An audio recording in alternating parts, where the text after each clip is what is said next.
Good evening, all. Ira Epstein with your financial market wrap-up, and this wrap-up is for Thursday, the 6th of January, 2022. Well, we started off this morning with Kamala Harris and Joe Biden, our president and VP, ripping Donald Trump, of course, blaming him for the January 6th insurgency, lack of voter rights, and every other ailment your body might have. That was their job today, and they took advantage of it. We now have one other report this week that you have to focus on, and it's the jobs data. Are we going to see a lot of jobs created or not?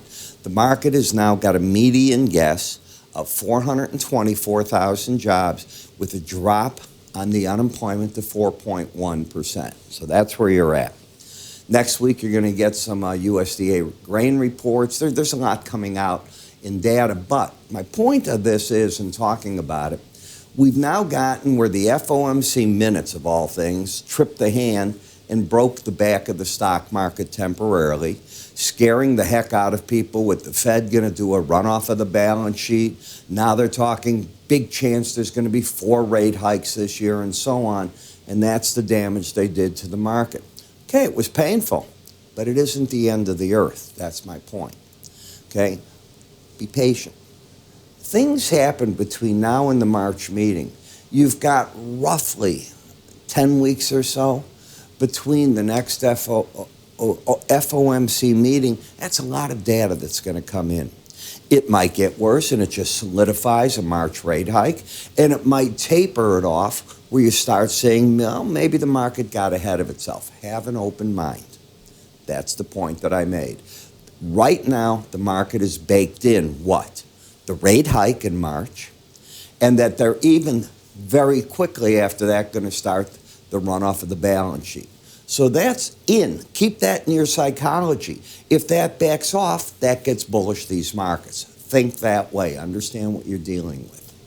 When we take a look at the S&P for this whole monster break, and it feels like it was a heck of a week, you're down 1.13%. Would you not think you were down 8-9% with what you're reading in the news every day you're looking at the market? I would. You're not. That's the point I want to make.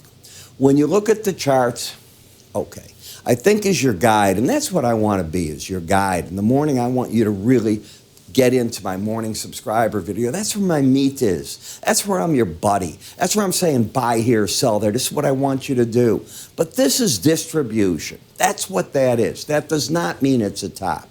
I don't know if it's distributing and consolidating this gain to break out to the upside again or to come down. If you take out this low that I'm pointing to right there, you're coming down. That's what my charting course teaches. But what numbers should you fall back to? I don't have any moving averages on this yet. You can see what the market has done. Let's throw first the swing line on. Now you understand when we were here, if you take out that low, if you understand my swing line theory, and you get this in our charting software, what that quickly does is that tells you you're going somewhere else. And that's what that did. Where's that somewhere else? Take a look at moving averages. The line in the sand, and you'll hear me say that year after year after year, is the 18-day average. When you're above it, you have a bullish bias. When you're under it, you have a bearish. If you've rallied, you often fall back to it and fight a battle. If you're under it, you'll rally up and fight a battle typically in that general zone. Doesn't have to be the exact number, but it is a zone you're going to find yourself going to. What often stops rallies or supports breaks? Bollinger Bands, an algorithm designed to keep the market trading within it 95% of the time. Now, in order for you to get a real trend, you got to break out of the Bollinger Band. There's an art to seeing, is that happening or not? I teach that in my enhanced Bollinger Band course. This was not it. Definitely not it. This was get out of Dodge. That's what that was, because when you tie the market together, it was overbought when it was first hit. And when you lose the embedded reading, I'll show you this right here. When that red line's there, you're going back typically to that line in the sand, the 18-day average. It all happened in one day. That's very unusual. Most of the time, it gives you a small time frame to do it. This market decided to just wipe everybody out in one day with nearly a 2% break. So this is where you're at. All right. I want to come back to our lead chart. This is the weekly chart. You're only down 1.17%. Don't forget that. So now we go to the Nasdaq. In the Nasdaq yesterday, I was telling you, look, I think there's big enough support where I don't think you're going that far down from this point.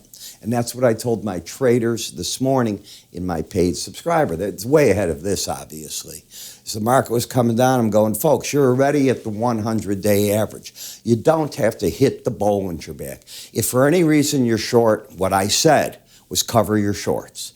You don't need to be a hero going into tomorrow's jobs data. You've had a monster break. You're at the bottom of a range. And what you're really doing is trading between the lower band, which found its support back here, to the upper band and back down. You're in this wave. You're also not even through the first week of the year. There's time. You're in a market that's got a downtrend.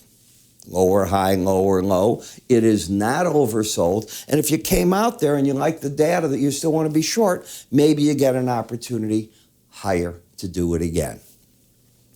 In the Dow, this is a much stronger beast than all the rest. Number one, up until today, Thursday, you had an embedded reading. If you've taken my Bollinger course, at the very worst, you got out of another part of your position, half of it, against that upper band.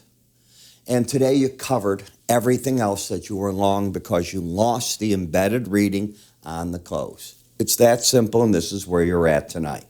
Okay, so now I have a market that's trendless looking like this. Okay, let's see that jobs data and what it can do. It still has upside bias. It made a new Santa Claus high. That was pretty good. The Russell's the weak sister with the Nasdaq. It's not as bad as the Nasdaq right now, but it's also not a market that's capable yet of going. They suckered traders in right here. Go back to your newspapers, dig them out. Tuesday, Wednesday, Monday, I'm reading it. This is the year where the Russell's going to be the one. People don't need to be there, need to be in the low cap. It didn't work last year, but it's going to work this year. This was the same story I heard back then. I am not saying it will work or not work. I'm saying they caught you. And to buy here to get up to an upper Bollinger Band just makes no sense. You're too close. And overbought and never embedded. Okay. The VIX is the market that was surprising. If you take a look, it had been embedded. I thought the pros would sell back into these averages here. And let me show you. I think they did. Today is the day they got out of those shorts. Why? You lost the embedded reading. Any reading over 21, out you go. So that turned out to be their losing trade. Not a bad one. If you went short in the 1855 area and you're out at 1961, you didn't get killed.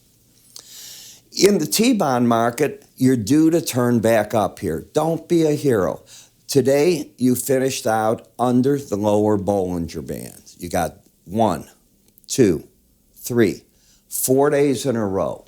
It is exceptionally rare you get to 5, and go count on your chart how many you hit on 6, okay? It's really rare. I am not saying the market has to pick up here and run away to the upside. That's not what I'm saying. I'm saying you've lost your edge to stay short at this point in time.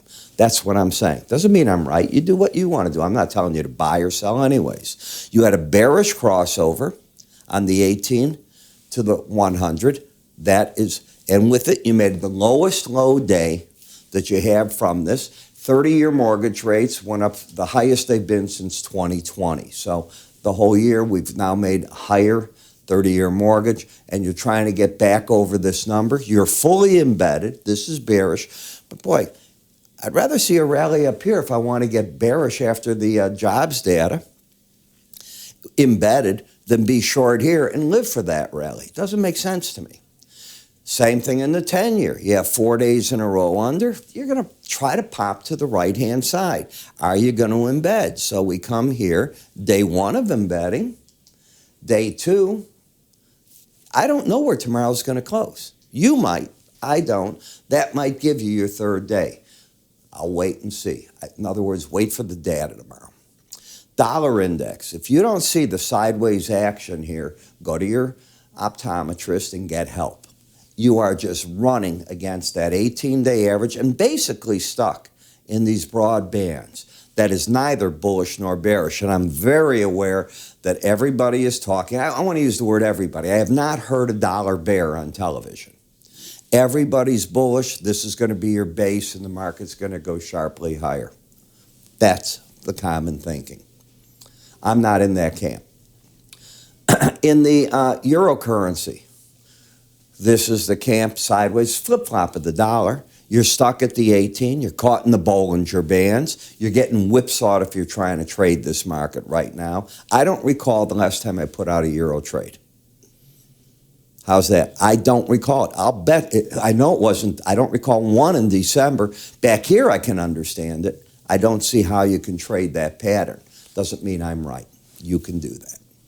British pound. As long as you have the embedded reading on the pullbacks, I think the trade is buying, but there is very, very, very, how's that for a lot of them, formidable resistance at the combination of the 100-day average in the upper Bollinger Band.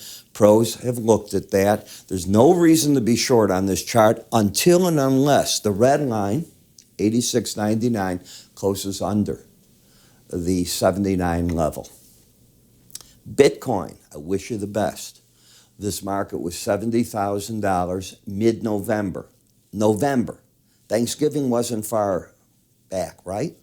And your gift has been a decline now to 43,555. And what crypto people say, because I run into them all the time, is Ira at 43.5. It's a great buy. At 70, it was going to 500,000. Now the market at 43.5, according to Goldman Sachs, is now it's going to, you'll be able to double your money because it's going to go to $100,000. Okay. To me, I have an embedded reading. Do we have one?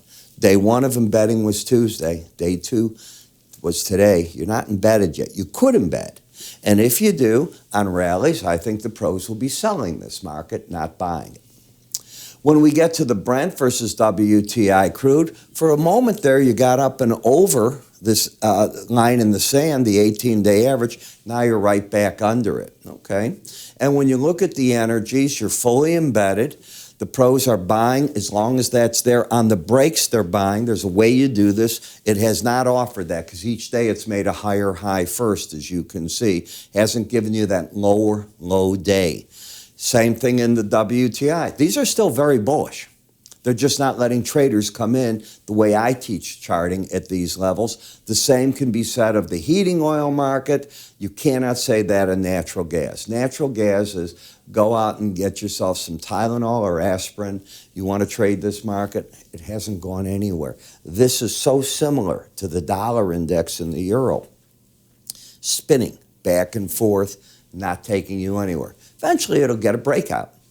I'll wait and be after the fact. And I teach all this and I talk about it in our futures trading kit. We give you the fundamentals to get yourself going, understand what's going on, how to work with chart patterns, the different charting software products that are out there, and many booklets to help you. Example, one of the things that you'll see in here, the tools, cause and effect book. The cause and effect book teaches you, like I learned under Paul Volcker, M1, M2, and M3. And this was back when interest rates were crazy. I mean, really crazy. And you learned the velocity of money. Well, people are going to have to learn that again because you're going to start hearing about it in these things. They're very important. You'll start hearing velocity of money. The CME group is constantly adding great courses for the beginning trader. I don't think they take you anywhere near the level of my expertise when I come out with my charting course, which has been out there for years, but my additions to it, which are, I think the Enhanced Bollinger Band course is probably the best thing, individual piece of work I've ever done. It just takes you to another level, and I'm pretty confident my next course will do the same, learning outside days. So, how do you get all this? Just go to our website. And when you do this, it means you're on my list to get a mailing when I put out my special updates. which I will be doing, special reports now that we're through the first week of the year, and my webinars. You get all that, so you'll get notices from me. So go there. When you sign up, you're into our database, and away you go. Obviously, you can block me anytime you want. That's up to you. I think my information is pretty good. So I wish you the very best. Go to iraepstein.com. Free offers in the top left. Take care.